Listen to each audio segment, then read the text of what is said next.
Telugu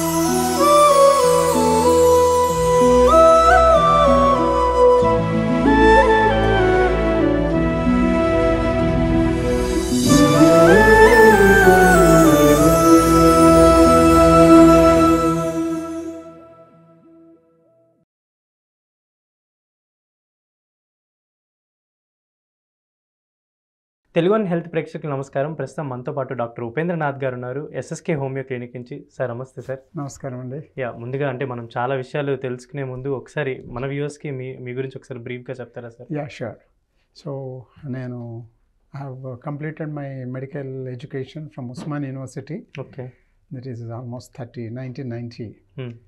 and I'm practitioner in Hyderabad. I have 3 places of practice: Narayanaguda, Uppal, Mehedipatnam. Okay.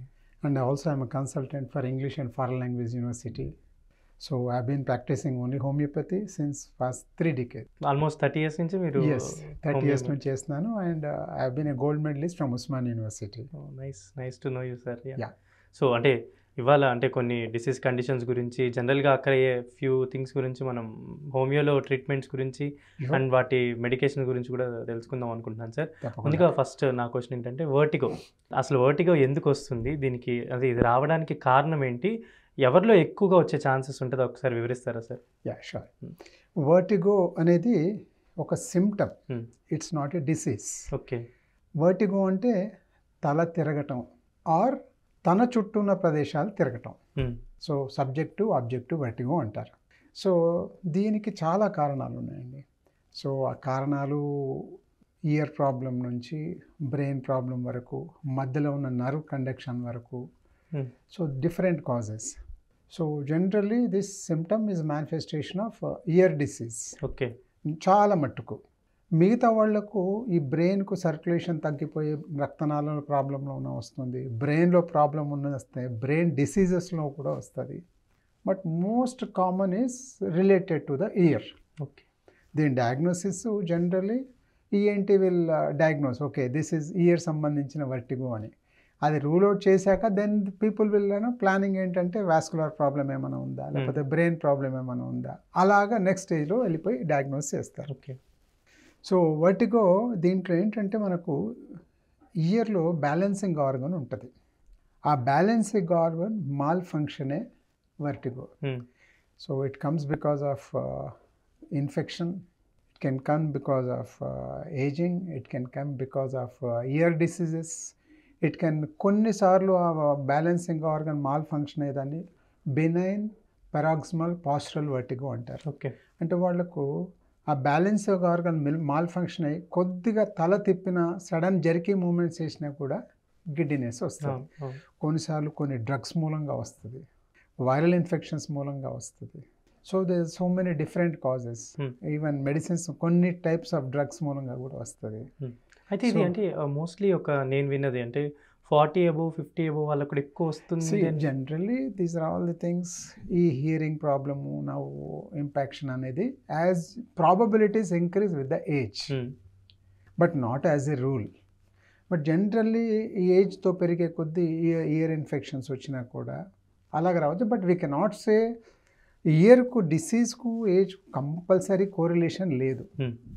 But when you take the demographic statistical data, but 40కే రావాలి 50కే రావాలని ఏం లేదు. Okay. But generally degeneration, కొన్ని nerve problems they tend to set during that age. And కొన్ని diseases which have cumulated over the long years will start showing then. So like otosclerosis, Meniere's disease, ఇవన్నీ disease progress అవ్వడానికి కొన్ని ఏళ్ళు పడతాయి. కాబట్టి then it will show in the later. Okay. So effect అనేది లేటర్గా చూపించడం స్టార్ట్ కనిపిస్తుంది. సో నాట్ ఆల్వేస్ డిసీజ్ ఇవాళ సిమ్టమ్ వచ్చిందంటే ఇవాళ జబ్బు స్టార్ట్ అయినట్టు కాదు. Sometimes months, years, decades ముందే జబ్బు స్టార్ట్ అయ్యిండొచ్చు. అండ్ ఇప్పుడు వర్టిగోకి జనరల్గా ఏంటంటే ఈఎన్టీ వాళ్ళు మెడికేషన్స్ రాస్తూ ఉంటారు. అండ్ మన హోమియోలో ఏంటి సార్, అంటే హోమియోపతిలో వర్టిగోకి ట్రీట్మెంట్ అంటే ఏం చెప్పచ్చు? ఇప్పుడు అలోపతిలోనేమో they give medication, antihistamines, antiemetics, whatever systematic symptomatic relief బ్రహ్మాండంగా ఉంటుంది. బట్ హోమియోలో there are certain medicines which are going to cure the problem. Okay. డెఫినెట్గా క్యూర్ అవుతాయి.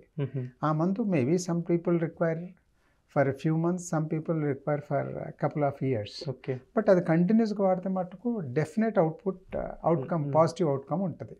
జనరల్ ఇప్పుడు నాకు డౌట్ ఏంటంటే, ఇప్పుడు ఒక పర్సన్ వెర్టిగో వచ్చిన పర్సన్ నార్మల్ అల్లోపతిలో చూపించుకున్నారు అండ్ హోమియోపతిలో చూపించుకున్నారు.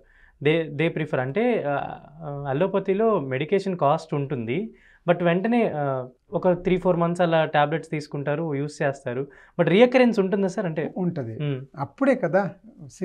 అదే ఆ రీఅకరెన్స్కో that the people come to us. అంటే అది వాడిన రోజులు తగ్గుతుంది, మళ్ళీ వస్తుందనే మా దగ్గరికి వస్తారు. అప్పుడు మేము we take up and in due course of time disease is gone for ever.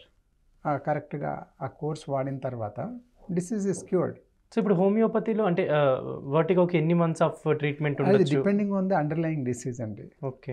Infection నుంచి వచ్చిందనుకోండి వెరీ షార్ట్ పీరియడ్లో అయిపోతుంది, ఫ్యూ వీక్స్లోనే అయిపోతుంది. బట్ అదర్ కాజెస్ నుంచి అయ్యిందనుకోండి చాలా టైం పడుతుంది. కొన్ని మీనియస్ డిసీజ్ అని ఉంది, అలాంటి వాటికి తగ్గుతుంది, ఇంకా ఎక్కువ టైం పడుతుంది. So there is no hard and fast rule. ఒకటే సిమ్టమ్, ఒకటే it's vertigo is a symptom. అన్నింటికి ఒకే కోర్సు, ఒకే ట్రీట్మెంట్, ఒకే టైం పీరియడ్ కుదరదు. సో ఇప్పుడు వర్టిగోని ప్రివెంట్ చేసుకోవచ్చా సార్? ముందే ఏమన్నా అలా ఏమైనా ఉంటుందా possibilities? There are some things which you can prevent. అంటే for example life style related, blood vessels, cholesterol ఎక్కువైపోయి బ్రెయిన్కు బ్లడ్ సప్లై తక్కువయ్యి, అలాంటివి ఏజ్ మన your life style related problems, they are in your hands. ఆ కొలెస్ట్రాల్ పెరగకుండా body ఫిట్గా ఉండి ఎక్సర్సైజ్ చేసుకొని అవన్నీ చేసుకుంటే ఆ బ్లడ్ వెజల్స్ హెల్తీగా ఉంటాయి.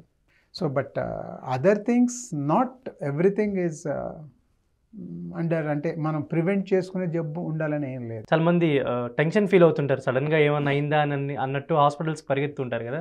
అలా వర్టిగో ఉన్న వాళ్ళు కానీ ఎవరైనా ప్రాబ్లం ఫేస్ చేసిన వాళ్ళు మిమ్మల్ని కన్సల్ట్ అయ్యి అంటే హోమియో అంటే భయపడొద్దు అనే రీజన్ ఏమన్నా ఉందా? అంటే అసలు వర్టిగో భయపడేది ఏం లేదండి. Vertigo is incapacitating. ఓకే. మీరు పనిచేస్తూ మీకు తెలియకుండానే గిర్రను తిరుగుతారు, you lose your balance, you have to ఏదో పట్టుకోవాలి, కూలబడిపోవాలి, లేకపోతే మనిషిని కొట్టేస్తారు. సో ఈ వర్టిగో మూలంగా damage is not because of the disease.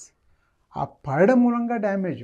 Disease is not at all damaging disease, but ఆ పడడం మూలంగా elderly people fractures, head injuries, all these things happen. So దాని పరంగా జాగ్రత్తగా ఉండాలి. అప్పుడు ఏం చేయాలి అంటే, ఒక్కసారి ఈ సిమ్టమ్ వచ్చినప్పుడు దగ్గరున్నదాన్ని ఏదో పట్టుకోవాలి అండ్ అక్కడే కూర్చుండిపోవాలి. అది ఎవరినుంటే వాళ్ళని పట్టేసుకోవాలి. ఇది ఫ్రాక్షన్ ఆఫ్ సెకండ్లో అది చేసేయాలి, otherwise it could be damaging. బాత్రూంలో చాలామంది పెద్దవాళ్ళు బాత్రూంలో పడిపోయి డ్యామేజ్ అయ్యి హెడ్ ఇంజురీ అయ్యి కాల్ ఫ్రాక్చర్ అయ్యేది, ఇవన్నీ because of symptoms small. But ఆయనకి ఏం తెలియదు, ఆ క్షణంలో ఏం జరుగుతుందో తెలియకుండానే గిర్రమని తిరుగుతాడు, పడిపోతాడు, లేచిన తర్వాత ఏమైంది ఎక్కడున్నాను అంటాడు. So that is how. So but vertigo మూలంగా భయపడేది ఏమీ లేదు. ఒకసారి వచ్చినాక డయాగ్నోస్ చేసుకోవాలి, అది ఇయర్ ప్రాబ్లమా, సెంట్రల్ కాజా, పెరిఫెరల్ కాజా, మధ్యలో ఉన్న బ్లడ్ వెజల్స్ ప్రాబ్లమా, లేకపోతే ఇంకేమైనా డిసీజా, డిసీజ్ మూలంగా ఇది వచ్చిందా, ఏమైనా డ్రగ్స్ మూలంగా వచ్చిందా, అండ్ నర్వ్ డ్యామేజ్ మూలంగా వచ్చిందా. కొన్నింటిని మనం ఇప్పుడు మినియస్ డిసీజ్ అని ఉందండి. ఇట్స్ అన్నింట్లో Meniere's disease is one tough thing to deal. ఎందుకంటే వాళ్ళకి ఎప్పుడు గుయ్యమని ఒక కందిరిగా చెవు దగ్గర తిరిగినట్టుగా ఎప్పుడూ ఉంటుంది వాళ్ళకు. దాంతో వినికిడి తక్కువ ఉంటుంది వాళ్ళకు, దాంతో గిడ్డినెస్ ఉంటుంది. Just see all the 3 are such incapacitating symptoms. గుయ్యమని మోత ఒకటి, వినిపించదొకటి, గిడ్డినెస్ ఒకటి, 3 మనిషిని ఎంత కుంగదీస్తాయి. సో అలాంటి వాళ్ళు దే నీడ్ టు మేకప్. సి వచ్చిందండి, జబ్బు వచ్చింది, దాన్ని బేర్ చేయాలి, ట్రీట్మెంటు, దాన్ని ఎలా మేనేజ్ చేయాలి. ఇప్పుడు ఆ సౌండ్ కొరకు you have to listen to music ఏదో, ఎందుకంటే సైలెంట్గా ఉన్నప్పుడు వాళ్ళకి ఆ మోతనే వినిపిస్తుంది, ఇంకేం వినిపించదు. సపోజ్ యూ ప్లే మ్యూజిక్ సన్నగా, అప్పుడు ఓవర్లాపింగ్ అయిపో they can overcome that symptom, they can just overcome the symptom, not the disease. So ఇప్పుడు ఆ సౌండ్ అయితే నాట్ బై అన్ ఇన్సెక్ట్ కదా, అంటే జనరల్లీ అలా ఫీల్ అవుతుంటారు కదా. కాదు, it is by the disease. Okay sir, thank you sir.